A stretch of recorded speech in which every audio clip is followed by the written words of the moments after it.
Praise the Lord. ஆண்டவராகிய இயேசு கிறிஸ்துவின் நாமத்தினாலும் தேவனுடைய கரம் ஊழியத்தின் சார்பாக உங்கள் அனைவரையும் வாழ்த்தி வரவேற்றுக் கொள்வதில் மிக்க மகிழ்ச்சி அடைகிறேன். இன்றைய நாளுக்கான வேத வசனம் சங்கீதம் 3ஆம் அதிகாரம் 6ஆம் வசனம். எனக்கு விரோதமாக சுற்றிலும் படையெடுத்து வருகிற 10,000 பேருக்கும் நான் பயப்படேன்.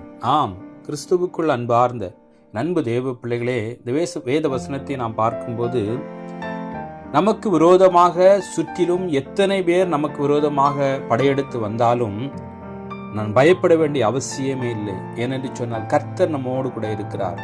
அவர் நம்முடைய பயத்தை நீங்களாக்கி ரட்சிப்பார். எத்தனை பிரச்சனைகள், எத்தனை போராட்டங்கள், எத்தனை விரோதிகள் நமக்கு விரோதமாக வந்தாலும் நம்மை பாதுகாக்கிற தேவன் கர்த்தர் ஒருவர் இருக்கிறார் என்று நாம் நம்ப வேண்டும். நாம் பயப்படக்கூடாது. கர்த்தர் நம்மோடு கூட இருக்கிறார். எனவே பயப்படாமல் இருப்போம். வருகிற பிரச்சனையிலிருந்து விடுதலை கர்த்தர் தருவார். எனவே இந்த வசனங்கள் மூலமாக கர்த்தர் உங்களோடு இடைப்பட்டு பேசியிருப்பான். கர்த்தருக்குள் விசுவாசிக்கிறேன். God bless you.